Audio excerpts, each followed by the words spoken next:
ये कैसी सोच है। दोस्तों, इस दुनिया में दो तरह के लोग होते हैं, अच्छे और बुरे। इसलिए इस जीवन में दोनों तरह के लोगों का सामना करना पड़ सकता है। वहीं कभी ना कभी आपका सामना भी ऐसे स्वार्थी धोखेबाज लोगों से हुआ होगा, जिन्होंने आपका दिल भी दुखाया होगा।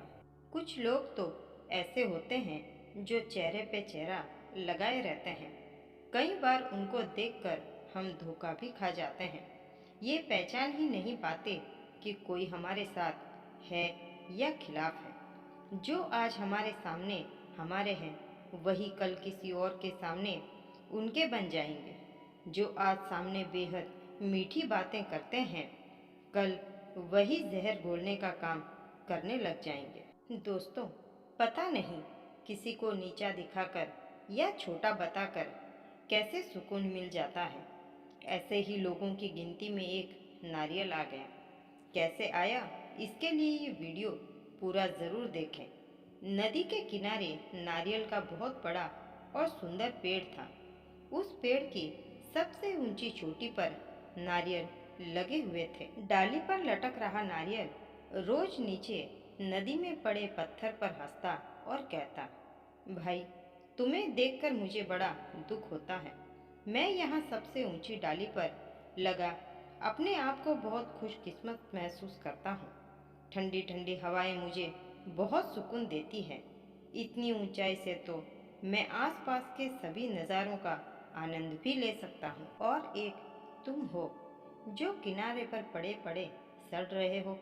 मुझे तो लगता है कि तुम्हारी तकदीर में भी बस एक जगह पड़े रहकर नदी की धाराओं के प्रवाह को सहन करना ही लिखा है। देखना, एक दिन यूं ही पड़े पड़े घिस जाओगे। मुझे तो तुम पर तरस ही आता है। भला ये भी कोई जिंदगी है? ना कोई ऊंचाई की मौज और ना कोई नज़ारा। यह सुनकर पत्थर कहता, कोई बात नहीं भाई, सब अपने अपने कर्मों की बातें हैं। किसी को नियति ने ऊंचाई दी है तो किसी को जमीन। तुम ऊंचाई पर खुश हो तो मैं यहाँ नदी के किनारे। इसमें बुरा लगने वाली क्या बात है? तुम हवा के झोंके खाओ और मैं लहरों के थपेड़े, जैसे जिसकी किस्मत। इतना कहकर पत्थर शांत हो जाता था। लेकिन नारियल इन बातों को नहीं समझता था। वो तो बस जब मौका मिलता पत्थर को ऐसी कड़वी बातें सुना देता था। लेकिन पत्थर बेचारा उसकी बातों को शांति से टाल दिया करता। समय बीतता गया। पत्थर पानी के थपेड़े खा खाकर गोल बन गया और भगवान श्री विष्णु का प्रतीकात्मक रूप शालिग्राम बन गया। यह देखकर नारियल फिर बोल पड़ा, देखा, मैंने कहा था ना कि एक दिन तुम लहरों के थपेड़ों से घिस जाओगे। और देखो, आखिर यही हुआ। तुम्हारा तो अस्तित्व ही बदल गया। वही मुझे देखो, एकदम स्वस्थ और पौष्टिक बन गया हूँ। इस बात पर पत्थर ने चुप्पी साध ली। एक दिन बहुत सारे पंडित लोग नदी के किनारे कुछ ढूंढ रहे थे। वे बड़े ही उत्सुक थे और काफी देर इधर उधर घूमने के बाद आखिर वे उस पत्थर के पास पहुंचे और उसे नमस्कार करके एक मखमली कपड़े से पकड़कर उठा लिया। सभी ने मिलकर उस पत्थर को बड़ी भक्ति भाव से अपने झोले में रख लिया और वहां से चल पड़े। नारियल ये देखकर मन ही मन बुदबुदा रहा था।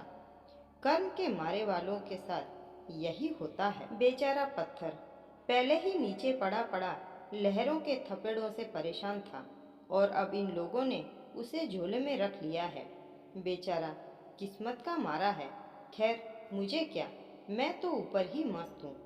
थोड़ी देर बाद वे सभी पंडित एक बेहद सुंदर मंदिर में पहुंचे, जहां उनका स्वागत ढोल और नगाड़ों के साथ हुआ। जय जयकारे लगाते हुए लोग फूल बरसा रहे थे।